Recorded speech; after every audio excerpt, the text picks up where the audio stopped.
Hello student, welcome to maths with Sandeep sir. चला बघूया, आपण कालचा कोनिकचा उरलेला जो पार्ट होता, आपण पॅराबोला कव्हर केला, आपण इलिप्स कव्हर केला. दोन पार्ट आपण टाकलेले आहेत, अपलोड केलेले आहेत. बघितले नसतील तर बघून घ्या. आणि आज इलिप्सचा आपला आज या कोनिक सेक्शन मधला तिसरा पार्ट जो आहे हायपरबोला, तो आज कंप्लीट करूया. म्हणजे आपला कोनिक चॅप्टर या ठिकाणी पूर्ण झाला. जी आपली भीती होती कोनिक बद्दल ते आज पूर्ण संपेल. तर चला बघूया, जास्त वेळ न घालवता लगेच स्टार्ट करूया आणि हायपरबोलावर येऊया. तर सगळ्यात पहिलं बघा, आपल्याला बघायचं आहे त्यामध्ये लक्षात घ्या, तुमचं हायपरबोलाचं जे इक्वेशन असतं बघा, ते मेन इक्वेशन आहे बघा आपलं x² minus y² is equal to 1. लक्षात घ्या, हायपरबोला आणि तुमचा इलिप्स ऑलमोस्ट सेम आहे. दोघांचे फॉर्म्युले सुद्धा ऑलमोस्ट सेम आहे. फक्त इलिप्स मध्ये साइन तुमचा प्लस होता, हायपरबोला मध्ये काय आलाय मायनस साइन येतं. एवढा हा मेन डिफरन्स आहे. दुसरा एक मेन डिफरन्स बघू आपण. पहिला पार्ट, आता जसं इलिप्स हायपरबोलाचं जे इक्वेशन आहे बघा, हे असा कायदा शेप असतो आपला. हा या साइडला एक कर्व असेल आणि एक या साइडला एक कर्व असेल. असे एक दोन कर्व असतात. जसं इलिप्स मध्ये पण दोन्ही साइडला काय होता रे, कर्व होता, पण तो आतल्या साइडला होता. आतल्या साइड होता, पण हा काय अपोजिट साइडला आहे. तो असो. तर आपल्याला यामध्ये बघा, जसं मी आता इथं तुमचा ओरिजिन आलाय, इथे x एक्सिस आहे, इथे आपला y एक्सिस आहे, त्याचा सेंटर आहे तो ओरिजिनच आहे. फक्त याचा जो फोकस आहे, मी तुम्हाला सांगितलं फोकस नेहमी आतमध्ये असतो. तर कर्व जर त्या साइडला असेल तर फोकस सुद्धा आतमध्ये असेल. आता इथं ओरिजिन पासून तर इथपर्यंत जे डिस्टन्स झालं ते तुमचं a झालं. मग इथे तुमचा हा जो व्हर्टेक्स असणार a चे कोऑर्डिनेट्स काय असणार बघा, a, 0. पॉझिटिव्ह एक्स एक्सिस आहे म्हणून a, 0. एच का, इथं बघा x सपोर्ट a दिसतोय म्हणून आपला a कोऑर्डिनेट इथं काय आहे, आपला x कोऑर्डिनेट काय a आणि y x एक्सिस वर y कोऑर्डिनेट 0 असतो. तसं इथे a' तुमचा हा पॉइंट आहे, a' चे कोऑर्डिनेट काय आहे -a, 0. फॉर्म्युला तेच आहे इलिप्सचे, काही बदल होणार नाही. फक्त समजून घ्या, याला म्हणतात व्हर्टायसेस किंवा व्हर्टेक्स. त्यानंतर आता इथं काय होतं बघा, हे ड्रॉ केलेले हे आपले लॅटरस रेक्टम कागद पार्ट बघा, लॅटरस रेक्टम. त्यानंतर लॅटरस रेक्टमचे कोऑर्डिनेट सुद्धा कालचे जे आहे बघा, लॅटरस रेक्टमचा हा जो आपल्या एक्सिसचा जिथे कट कट करेल तो आपला कोण झाला, फोकस. फोकस कशाने डिफाइन करतात, एस ने. मग हा झाला एस, आणि इकडे पण जो दुसरा असेल हा झाला आपला एस डॅश. ठीक आहे. आता त्याचे कोऑर्डिनेट्स काय, तर लक्षात घ्या, हा a जो आहे, a पासून अंतर तिकडे वाढले गेलंय म्हणून इसेंट्रिसिटी नावाचे टॉपिक होते बघा आपले काल पाहिले, यात पण आहे. तर eccentricity formula a is equal to, कालचा जे इलेक्ट्रॉन फॉर्म्युला बघा a², त्यात मायनस साइन होते, इथे फक्त प्लस साइन असेल, a² + b² अपॉन a. याने तुम्हाला इसेंट्रिसिटीची व्हॅल्यू निघणार. आणि सगळ्यात महत्त्वाचा पार्ट, इसेंट्रिसिटी जी असणार ती तुमची 1 पेक्षा मोठी असणार. मेजर डिफरन्स बघा हा तुमचा इलिप्स आणि हायपरबोला मध्ये जो असणारा मेन फरक आहे. काय, a ची व्हॅल्यू 1 पेक्षा मोठी आहे, इलिप्स मध्ये a ची व्हॅल्यू 1 पेक्षा लहान होती. तो असो मोठीच असावी लागेल का, तो व्हर्टेक्स तुमचा इथपर्यंत आहे, फोकस वाढलाय, अंतर वाढलंय, अंतर वाढायचं असेल तर a ची व्हॅल्यू 1 पेक्षा मोठीच असावी लागेल. मग आता बघा, म्हणून या s चे कोऑर्डिनेट्स काय म्हणजे फोकसचे, या a ला e नेच मल्टिप्लाय करणार आहोत. So a e, 0. कालचे इलिप्सचे फॉर्म्युले पुन्हा पुन्हा लिहितोय बघा मी, a e, 0. फक्त फरक एवढा आहे की e ची व्हॅल्यू 1 पेक्षा मोठी आहे. त्यानंतर ही झाले लॅटरस रेक्टम, हिचे हे झाले एंड पॉइंट, हे झाला l डॅश. इकडे काय म्हणतो सपोज p डॅश. जे इकडे फोकस तो तिकडे असणार, काही चेंज होणार नाही. पुन्हा फक्त l डॅश. याचे एंड पॉइंट्स काय असतील रे, तर काल सगळे मी इलिप्सचे फॉर्म्युले मांडले तेच इथे मांडतो मी, चेंज करत नाही बघा. x coordinate a, b² upon a. इथं तुमचा a e, -b² upon a. Quadrant नुसार साइन बदला, positive positive, fourth quadrant sign positive negative. तेच इकडे येणार आहे p ला आणि p डॅश ला, फक्त साइन तुम्हाला क्वाड्रंट नुसार अरेंज करा. पुढचा लॅटरस रेक्टमची लेंथ विचारतात. लेंथचा फॉर्म्युला पण तोच बघा, इथपासून इथपर्यंत अंतर किती, y एक्सिस वर बघा b² अपॉन a. तेवढंच अंतर खाली b² upon a, b² upon a plus b² upon a, म्हणजे किती झाले 2b² अपॉन a. म्हणून लेंथ ऑफ लॅटरस रेक्टम असतो का 2b² अपॉन a. त्यानंतर लॅटरस रेक्टमला लक्षात घ्या, पॅरलल लाईन असते, ती असते डायरेक्ट्रिक्स. मग या a पासून जेवढ्या अंतरावर तुमचं कोण आहे फोकस, तेवढंच अंतरावर अलीकडे ड्रॉ करू आपण, जिला आपण काय म्हणूया डायरेक्ट्रिक्स. तिचं इक्वेशन विचारतात. तिचं इक्वेशन सुद्धा काय बघा, x तुमचा जो हा a आहे, a ला तुम्ही मल्टिप्लाय केलं ते आतमध्ये गेला, तुम्हाला आतमध्ये इकडे बाहेर यायचं असेल तर a ला मल्टिप्लाय आणि डिवाइड करावं लागेल x a/e आणि हा लॅटर सेक्टरला यायचं सुद्धा पॅरलल जे लाईन असेल जे डायरेक्ट रेषेचं इक्वेशन काय x a/e negative x axis. पुढे सगळे कालचे फॉर्म्युले लिहितो फक्त शेप बदलला बाकी काहीही नाही. त्यानंतर अजून काय होतं डिस्टन्स बिटवीन फोकाय विचारते ए फोकस एस आणि एस एस मधला डिस्टन्स काय तर तुम्हाला माहिती आहे ओरिजिन पासून इथपर्यंत अंतर AE आहे इथून इथपर्यंत सुद्धा AE झालं एस एस चं अंतर पण तेच बघा a,0 फक्त निगेटिव्ह x मायनस AE कारण x ऍक्सिस निगेटिव्ह आहे पण डिस्टन्स नेव्हर बी निगेटिव्ह तिकडे AE असेल तिकडे पण AE प्लस AE किती डिस्टन्स होणार आपलं 2AE हे झालं डिस्टन्स बिटवीन फोकाय. त्यानंतर डिस्टन्स बिटवीन डायरेक्ट ट्रायसेस बघा इथे फोकाय मध्ये डिस्टन्स किती कळालं तुम्हाला डिस्टन्स बिटवीन फोकाय हे झाले 2AE. त्यानंतर डिस्टन्स बिटवीन आपल्याला विचारलं डायरेक्ट ट्रायसेसचं डिस्टन्स सांगा म्हटलं डायरेक्ट ट्रायसेस बघा हे दोन आहेत दोघांच्या मधलं अंतर काढायचं आहे ते इथे याच्यामध्ये ओरिजिन पासून त्या डायरेक्ट ट्रेसचं अंतर आहे a/e इकडे पण a/e प्लस a/e 2a/e मग याचा डिस्टन्स येणार तुमचा 2a/e. तर असं सगळे फॉर्म्युले आहेत मी फक्त हे सांगायचा प्रयत्न केला. आता एक काम करूया आपण जे काही फॉर्म्युले आहेत ते फॉर्म्युले तुमच्यासमोर मांडतो हे या लक्षात घ्या एक तुम्हाला एक पार्ट सांगायचा होता कोणता तर जर हायपरबोला मध्ये लक्षात घ्या तीन गोष्टी आहेत एक असतो a एक असतो b एक समान एक y/b जे दिसतो आपल्या इक्वेशन मध्ये तर a आणि b वरून तुम्ही काढत असता एसेंट्रिसिटी मग e तो आपल्याकडे तीन टर्म्स माहित होतात a b e मग कधी कधी काय होतं की आपल्याला एक दोन कंडिशन दिल्या जातात आणि त्यावरून हायपरबोलाचं इक्वेशन फाइंड करा म्हणतात तर त्या केस मध्ये तुम्हाला जर दोन टर्म माहिती असतील तिसरी शोधायची असेल तर तेव्हा रिलेशन काय यूज करायचं रिलेशन सांगतो बघा मी रिलेशन बिटवीन काय म्हणतो आपण त्याला relation between a b e सगळ्यात महत्त्वाचा पार्ट आहे बघा जेव्हा जेव्हा तुम्हाला इक्वेशन काढावं लागेल तेव्हा हा फॉर्म्युला तुम्हाला आठवावा लागेल कारण दोन टर्म वरून तिसरी टर्म काढायची आहे तर फॉर्म्युला काय बघा b² a² e² 1 इंग्लिश मध्ये सुद्धा हे रिलेशन आपण पाहिलं पण त्या रिलेशन मध्ये फरक एवढा होता की ते a² 1 च्या ऐवजी उलटा होता 1 a². इथे a² 1 बस थोडे डिफरन्स आहेत लक्षात ठेवा प्रॉपर्ली. मी महत्त्व सांगायचं कारण काय की आपले इलेक्ट्रिक आपला हायपरबोला इक्वेशन काढायचं आहे ते विचारणारच आहे म्हणून तुम्हाला फॉर्म्युला माहित असावा. तर चला आपण काय करूया आता हायपरबोला तुमच्यासमोर फॉर्म्युला मांडतो. आता हा हायपरबोला कोणता होता तर हा होता तुमचा स्टँडर्ड हायपरबोला. दुसरा कोणता असते कॉन्जुगेट म्हणजे असा उभा इकडे y ऍक्सिस वर असणारा हायपरबोला. ते दोन आहेत ते या हायपरबोलाचे फॉर्म्युले जर कळले असतील तर कॉन्जुगेट हायपरबोला मध्ये काय जास्त चेंज असतं थोडंसं साइन वगैरे चेंज असतो आपण बघूया काय आहे त्यामध्ये. तेव्हा तुमच्या समोर मी मांडले आहे बघा एक फॉर्म्युले कशाचे फॉर्म्युला आहेत बघा तर तुमचा पहिला आहे standard hyperbola x² a² y² b² 1 आणि दुसरा hyperbola y² b² x² a² 1 काय चेंज झाले फक्त हा इक्वेशन जो आहे x आधी स्टार्ट x ने आहे स्टँडर्ड मध्ये आणि कॉन्जुगेट मध्ये उलट आले y ने आधी स्टार्ट आहे यावरून तुम्ही ओळखून घ्या स्टँडर्ड आहे का कॉन्जुगेट आहे. बस a आणि b वर ठरणार नाही ते ठरेल फक्त इक्वेशन स्टार्ट कोणत्या व्हेरिएबलने झालेलं आहे. बस बाकी फॉर्म्युला आहे मग काय आपले सेंटर काय ऍक्सिस सिमेट्री थोडं ते नाही महत्त्वाचं पार्ट कोणते त्यामुळे तुम्हाला लागणारे महत्त्वाचे फॉर्म्युले जे आपल्याला जास्तीत जास्त आपल्याला काय होतात ज्यावर आपण क्वेश्चन सोडवतोय कोणते यूज होतात बघा तर यात जो लागतं आपलं व्हर्टायसेस जे आपण यूज करू ज्यावर क्वेश्चन फोकस होता. त्यानंतर ट्रान्सव्हर्स ऍक्सिस कॉन्जुगेट ऍक्सिस आता काल आपण पाहिलं बघा major axis minor axis ellipse मध्ये लास्ट लेक्चर मध्ये इलिप्स मध्ये तर मेजर लाईन काय म्हणतात ते ट्रान्सव्हर्स ऍक्सिस आणि दुसरा म्हणतात कॉन्जुगेट ऍक्सिस. तिसरा लेंथ ऑफ ट्रान्सव्हर्स ऍक्सिस त्यानंतर लेंथ ऑफ कॉन्जुगेट ऍक्सिस त्यानंतर बघा फोकाय हे लागणारे गोष्टी आहेत फोकाय येतातच डिस्टन्स बिटवीन फोकाय पण विचारला जातो. त्यानंतर equation of directrix distance between directrices and point आणि लेंथ ऑफ लॅडर सेक्टर एवढ्या गोष्टी आपल्याला पाहिजेत आणि या गोष्टीवर आपल्याला सम विचारलं जाणारच आहे. मग तुम्हाला एवढे पॅरामीटर माहीतच पाहिजे फॉर्म्युले पार्ट करू नका लॉजिकली लक्षात ठेवा.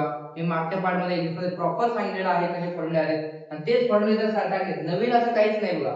तिथं बघा length of major axis 2a होता इथे पण 2a आहे फक्त इथं तुमची लँग्वेज बदलली आहे ते ट्रान्सव्हर्स ऍक्सिस म्हणताय. नंतर कोणतं कॉन्जुगेट मध्ये तर मायनर बनायचे इथं कॉन्जुगेट मध्ये 2b आहे फॉर्म्युले तेच आहे फॉर्म्युले बदलले नाही. बस बाकी सगळं ऍज इट इज आहे. चला आपण काय करूया आपण लगेच सम वर येऊया एक्झाम्पल वर येऊया. त्याआधी एक शेवटचा फक्त टॅन्जंटचे पण इक्वेशन असतं बघा हायपरबोलाला, ते टॅन्जंटचे इक्वेशन मी तुम्हाला लगेच दाखवतोय. चला बघा काय बा equation of tangent to the hyperbola at point x1, y1. जर पॉइंट दिला असेल टॅन्जंटचे इक्वेशन फाइंड करा म्हटलं असेल तर हा टॅन्जंटचे इक्वेशन आहे बघा तुमचं हायपरबोलाचं की x x1 a² minus y y1 b² 1. त्यानंतर दुसरं अजून एक इक्वेशन आहे. जर हे कधी वापरलं झालं दुसरं इक्वेशन तेव्हा वापरायचं आहे पॉइंट आणि एखाद्या लाईनचं इक्वेशन तुम्हाला दिलेलं आहे, लाईन दिलेलं असते तर तेव्हा त्या केसमध्ये तुम्ही हायपरबोलाचं इक्वेशन फॉलो करा. कारण इथे m आला, m म्हणजे काय त्या लाईनचा स्लोप असेल, ती लाईन पॅरलल असेल परपेंडिक्युलर असेल कशी असेल माहित नाही, पण त्या लाईनचा स्लोप तुम्हाला यामध्ये यूज करायचा असतो. तेव्हा तुम्ही हे फॉलो करा. जेव्हा फक्त पॉइंट दिला तेव्हा वरचं इक्वेशन फॉलो केलं जाईल. त्यानंतर पॉइंट ऑफ कॉन्टॅक्ट, टॅन्जंट कुठे टच करते तुमच्या हायपरबोलाला तो पॉइंट ऑफ कॉन्टॅक्ट काढायचा हा आपल्या समोर फॉर्म्युला तुमच्यावर मांडलेला आहे. तर इथं सी म्हणजे काय असतो सगळ्यात महत्त्वाचं m तर माहिती आहे slope of the line, a b माहिती आहे आपल्याला हायपरबोलाच्या इक्वेशन मध्ये मिळतात. आणि c म्हणजे काय तर c ची व्हॅल्यू असते बघा तर रूट मध्ये a² m² b². हा इथे c ची व्हॅल्यू असते, ती c ची व्हॅल्यू लिहून घेणार आहात आणि यात टाकणार आहात. जर पॉइंट ऑफ कॉन्टॅक्ट पण तयार होईल. चला आता कोणताही वेळ नाही घालवत आपण पटापट सम घेऊया, सॉल्व्ह करूया म्हणजे तुमचा परफेक्ट आणि हा टॉपिक क्लिअर होईल. चला या बाळांनो बघा आपल्या समोर मी एक क्वेश्चन ठेवलेला आहे. काय क्वेश्चन आहे find the length of the transverse axis, length of the conjugate axis, the eccentricity, coordinates of foci, equation of directrices and length of latus rectum of the hyperbola. हायपरबोलाचं काय इक्वेशन आहे बघा 16x² minus 9y² is equal to 144. सर्वात महत्त्वाचा part लक्षात घ्या. हायपरबोलाचं जर equation असेल तर हायपरबोलाच्या इक्वेशन मध्ये राईट साइडला कंपल्सरी 1 असावा लागतो. पण आपल्याकडे काय आलं रे 144. मग 1 बनवायचं असेल तर तुम्हाला काय करावं लागेल पहिले डिवाइड बाय 1. मग मी या इक्वेशनला डिवाइड केलं, डिवाइड बाय 144. 144 ने डिवाइड करा प्रत्येक टर्मला, तिथे बघा 16x² upon 144, 9y² upon 144, 144 upon 144. प्रत्येक टर्मला 144 ने डिवाइड केलं. आता ज्या ज्या टर्म कट होतात तिथे कट करा. 16 ने कितीचा भाग केला रे तर 16 9 चा 144.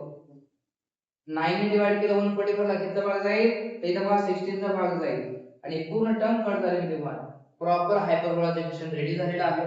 आता कंपेअर करा, कंपेअर विथ आपला हायपरबोला काय असतो x² upon a² y² upon b² is equal to 1. a² किती झाला बघा आपला तर a² मिळाला मला 9 आणि b² मिळाला 16. दोन्ही व्हॅल्यू माहित झालेला आहे. लक्षात घ्या आपलं इक्वेशन x ने स्टार्ट झाले म्हणजे हा स्टँडर्ड हायपरबोला आहे, कॉन्जुगेट नाही. कॉन्जुगेट जर असता तर स्टार्ट कशाने झाले असते बघा y ने झाले असते. तर पुढे आता तुम्हाला a आणि b किती मिळाले a² जर 9 असेल तर रूट घ्या 3 होणार, b² जर 16 असेल तर b सुद्धा 4 होणार, रूट घ्या. त्यानंतर फाइंड करायचं आपल्याला लगेच इसेंट्रिसिटी जाते. जे जे टर्म विचारलं आपण त्याच्यानुसार सॉल्व करत जाऊया. पहिली टर्म काय विचारले बघा तुम्हाला first length of transverse axis, length of transverse axis. Transverse ऍक्सिसची लेंथ काय असते तर तुमच्या समोर फॉर्म्युला मी आता दाखवलेले आहेत, पुन्हा इथे चेक करा. बघा लेंथ ऑफ ट्रान्सवर्स ऍक्सिस म्हणत असतो फॉर्म्युला आपला 2a, तर 2a आणि कॉन्जुगेट ऍक्सिसचा 2b आहे. तर हे दोन्ही फॉर्म्युले यूज करू आणि व्हॅल्यूज फाइंड करू. Length of transverse axis 2a, इथे 2a घेतला मग 2 into a, a ची व्हॅल्यू किती आपण मिळवली बघा इथे 3 आहे म्हणजे 2 3 चा किती झाला बघा 6. त्यानंतर अजून काय विचारलं बघा लेंथ ऑफ कॉन्जुगेट ऍक्सिस सुद्धा विचारला पुढचा length of conjugate axis.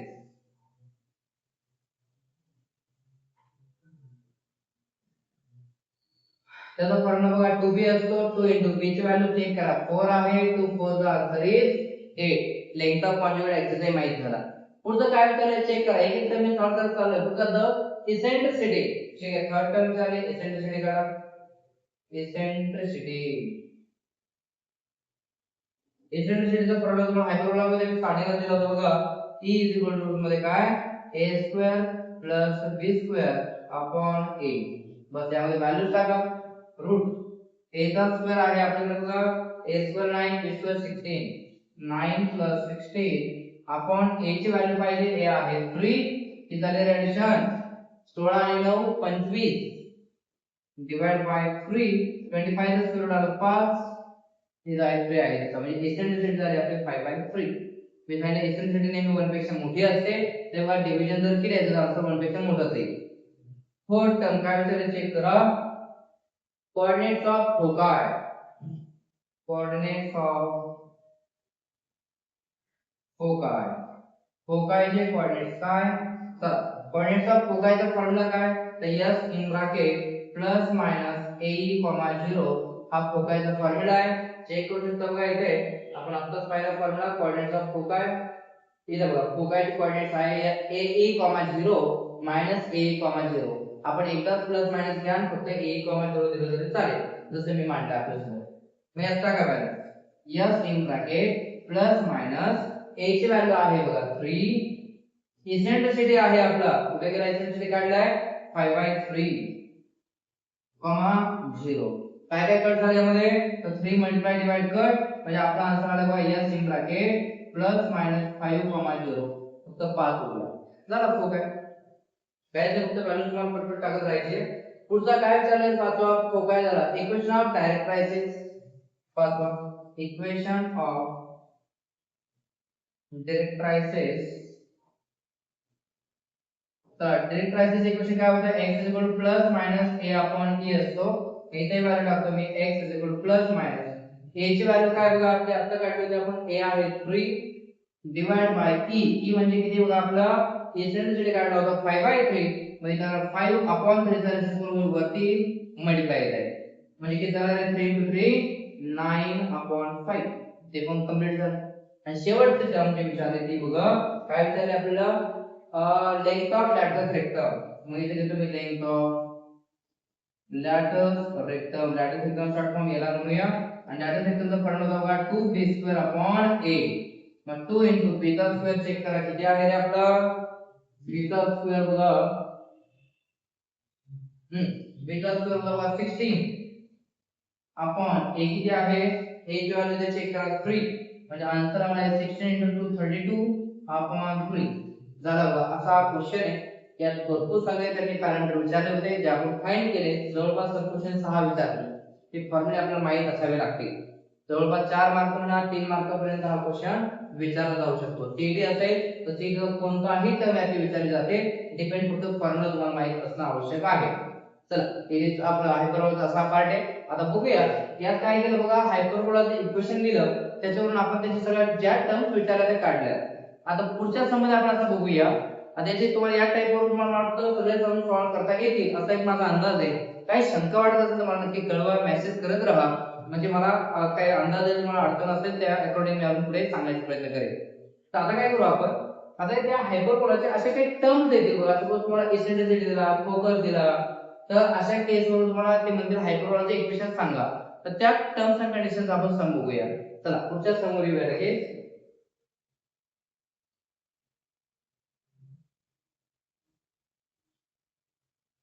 बघा तुमच्या समोर पुढचं सम ठेवलंय चेक करा. काय सम आहे बघा find the equation of the hyperbola in the standard form. Length of the conjugate axis. बघा आता कॉन्जुगेट ऍक्सिसची लेंथ हवी आहे. लक्षात घ्या आता अशा केस मध्ये टर्म कोणत्या हायपरबोलाचे दिलेले आहेत. हायपरबोला दोन होते स्टँडर्ड आणि कॉन्जुगेट. लक्षात घ्या जेव्हा कंडिशन दिले जातात तेव्हा बाय डिफॉल्ट स्टँडर्ड हायपरबोला आपण यूज करायचा. मग आता इथं त्यांनी ऑलरेडी सांगितलं आहे स्टँडर्ड फॉर्म उल्लेख केला जरी केला नसता तर आपण स्टँडर्ड हायपरबोलाचे फॉर्म्युले यूज केले असते. चला लेंथ ऑफ कॉन्जुगेट ऍक्सिसचा फॉर्म्युला काय आपल्याकडे बघा लेंथ ऑफ कॉन्जुगेट ऍक्सिस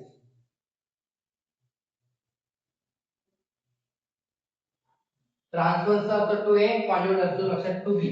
मग बघा 2b ची व्हॅल्यू तुम्हाला दिली कॉन्जुगेट ऍक्सिस किती दिला 3 पण 3 2b झाला तर b ची व्हॅल्यू आली बघा आपली 2 मल्टिप्लाय करा डिवाइड इट मीन्स 3/2. b ची व्हॅल्यू मला माहित झाली. अजून काय दिली कंडिशन बघा इसेंट and the distance between the foci. Distance between फोकायचा काय फॉर्म्युला असतो बघा मी तुम्हाला फॉर्म्युलेशन चार्ट दिलेला आहे तर चेक करत राहा. डिस्टन्स बिटवीन फोकाय तुम्हाला दिलेला आहे 2AE हा आपला फॉर्म्युला असतो. आणि डिस्टन्स बिटवीन फोकायचा फॉर्म्युला मांडलाय मी आणि किती डिस्टन्स दिला बघा 5 2AE. त्यानंतर हा 2 मल्टिप्लाय कशी झाला डिवाइड म्हणजे 5/2 AE. एक काम करून ठेवा याची स्क्वेअरिंग करून ठेवा कारण आपल्याला b माहित झालाय a आणि e चे काही रिलेशन लागत नाहीये. सो स्क्वेअरिंग करून ठेवलं बघा a चा स्क्वेअर होईल बघा a स्क्वेअर 5/2 चा स्क्वेअर होईल 25/4. एक काम करून ठेवले. आता पुढच्या रिलेशन वरून तुम्हाला कळेल. रिलेशन कधी वापरून मी मगाशी सांगितलं रिलेशन वापरायचं आहे ab e चा जर काही टर्म असेल तर फक्त b माहित झालाय a माहित झाल्याशिवाय आपण हायपरबोलाचे इक्वेशन लिहू शकत नाही. म्हणून बघा काय रिलेशन होतं b square a square a square minus 1. तर याचा यूज करू आपण या रिलेशनचा. a स्क्वेअर ने मल्टिप्लाय करा a square into e square a square into 1 a square. ज्याच्या व्हॅल्यू माहिती त्यात टाका. b चा स्क्वेअर b 3/2 आहे 3/2 चा स्क्वेअर काय होईल बघा 9/4. a स्क्वेअर त्याची व्हॅल्यू बघा 25/4. फायनली मायनस a स्क्वेअर आपण लेफ्टला शिफ्ट करूया म्हणजे तो होईल प्लस आणि हा प्लस 9/4 राईटला शिफ्ट करू तो होईल मायनस. इथे आली बघा सबट्रॅक्शन डिनॉमिनेटर सेम आहे न्यूमरेटर सबट्रॅक्ट करा 25 - 9 म्हणजे 16/4. 4 ने डिवाइड करा त्याचा भाग केला 4 4 ला 16 a स्क्वेअर 4 आला बघा.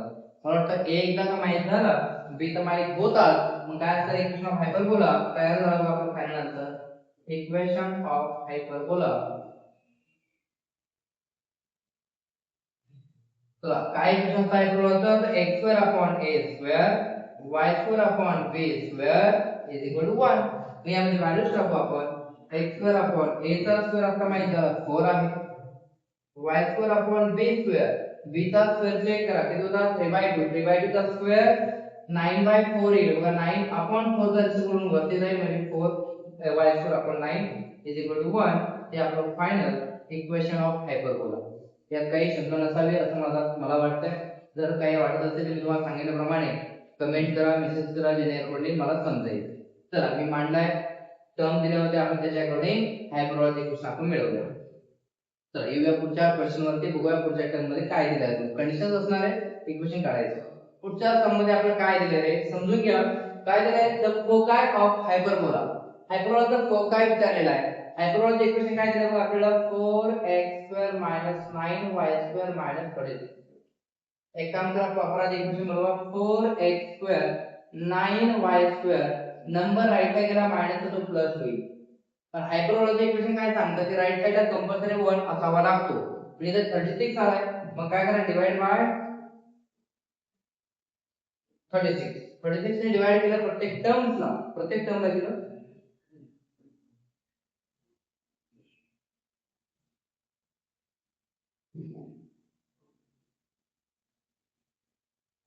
चला कितीचा भाग केला बघा 4 ने 4 9 जा 9 4 जा इज इक्वल टू 1.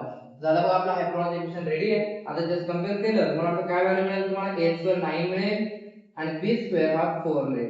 a² माहित झाला b² माहित झाला यावरून लगेच काय फाइंड करायचा तुम्हाला फोकायचे कोऑर्डिनेट झाले तर इसेंट्रिसिटी लागणार आहे. तर इसेंट्रिसिटी काढून घ्या. इसेंट्रिसिटी काय फॉर्म्युला असेल √a² + b² / a. तर यामध्ये व्हॅल्यूज टाकूया. a चा स्क्वेअर म्हणजे 9 आहे b चा स्क्वेअर 4 आहे म्हणजे √9 + 4 / a. a ची व्हॅल्यू किती येणार a² जर 9 आहे रूट यात 3 येणार मग डिवाइड ला आपला 3 येणार. 9 + 4 13 म्हणजे √13/3. त्यानंतर हे झाले आपले इसेंट्रिसिटी. आता फोकायचे कोऑर्डिनेट्स आपल्याला शोधायचे. तर फोकायचे कोऑर्डिनेट्स काय बघा फोकाय कोऑर्डिनेट्स असतात s इन ब्रॅकेट +- a, 0. यात व्हॅल्यूज टाकूया s इन ब्रॅकेट +- a किती होता बघा 3 आणि e किती मिळवणार तर √13/3 0. 3 मल्टिप्लाय डिवाइड कॅन्सल म्हणजे आन्सर काय येतं बघा माझं s इन ब्रॅकेट +- √13,0. हे आपलं आन्सर झालं. त्यात आपलं काय विचारलं फोकाय कोऑर्डिनेट्स कोणते बसतात ऑप्शन मध्ये √13,0 म्हणजे वाटतं ए ऑप्शन आपला आन्सर करेक्ट झाले. ठीक आहे. तर तुम्हाला म्हणजे जरी असं दिलं तर आपल्या MCQ मध्ये सॉल्व्ह करता यायला पाहिजे. तर काही दिवसात आपण फक्त प्रॉपर फॉर्म्युला वाईज जायचंय. घाबरायचं नाही, एकदम इझी आहे आणि इंटरेस्टिंग आहे. फॉर्म्युल्याची फक्त कमाल आहे.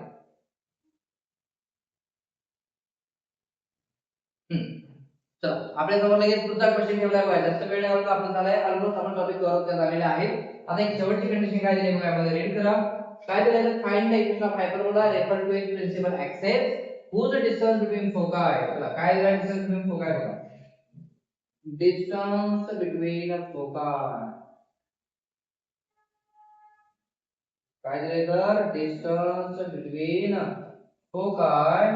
काय फॉर्म्युला असतो रे, फोकायचा डिस्टन्स दिलाय किती आधी सांगा 10. पण डिस्टन्स बिटवीन फोकायचा फॉर्म्युला असतो का 2AE इज इक्वल टू 10. पण अजून एक व्हॅल्यू दिली आपल्याला, चेक करा. इसेंट्रिसिटी 5/3 दिले, E काय दिलं आपल्याला 5/32 दिलेला आहे.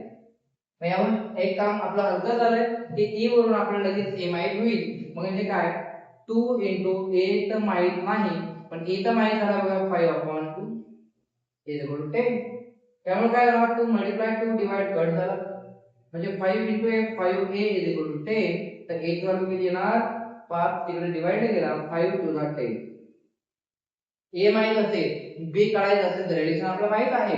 रिलेशन बिटवीन आपला A B E चा फॉर्म्युला काय फॉर्म्युला असतो रे, तर B² is equal to A² in bracket A² minus 1.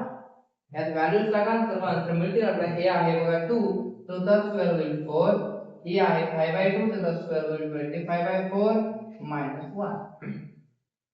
पुढे सिम्प्लिफाय, 4 ने मल्टिप्लाय करा, 4 ने मल्टिप्लाय करा, 4 4 कॅन्सल, 4 1 जा 4. हा झाला आपला B². किती आला, सबट्रॅक्शन करा 21.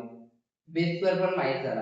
आता तुम्हाला A माहिती आहे, B माहिती आहे. हायपरबोलाचं इक्वेशन काढायला कितीचा वेळ, काय असतं equation of hyperbola, x² upon a² y² upon b² is equal to 1.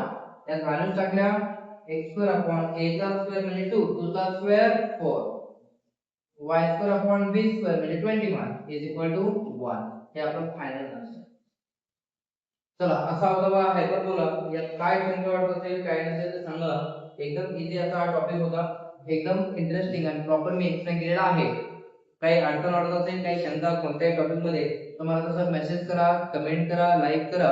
Like करा, शेअर करा विसरू नका. मी प्रॉपर तुमच्यासाठी एवढं मेहनत घेऊन काम करतोय बघा. तर सगळ्यांनी प्रॉपरली हे करा. यानंतर मी तुमच्यासाठी सीईटीचे काही चॅप्टर्स आपले एमसीक्यू अपलोड करायला स्टार्ट करणार आहे. तर सर्वांनी प्रॉपर एमसीक्यू सीईटीचे बघून घ्या, जेणेकरून आता आजकाल तुम्ही बघताय लेवल काय होता, लेवल सीईटीची टफ होत चाललेली आहे. म्हणून तुम्हाला हे जे कन्सेप्ट मी टाकतोय, किती हार्ड लेवल असू द्या, एकदम इझी करून सांगण्याचा प्रयत्न मी करतोय. तर ते तुम्ही बघून एमसीक्यू सुद्धा सॉल्विंग मॅक्सिमम प्रॅक्टिस करा, जेणेकरून आपली कन्सेप्ट कोर कन्सेप्ट चांगली होईल आणि आपण सीईटी मध्ये मॅक्सिमम स्कोर करू. आज सीईटी आहे तर काही ऍडमिशन सुद्धा आपण परफेक्ट आहे. सीईटी काही सर्व काही आहे आतासाठी आपल्याला तरी. तर चला भेटूया आपण पुढच्या पार्ट मध्ये. तोपर्यंत बघा आणि काय कसा वाटला हा एपिसोड नक्की कळवा. तर धन्यवाद.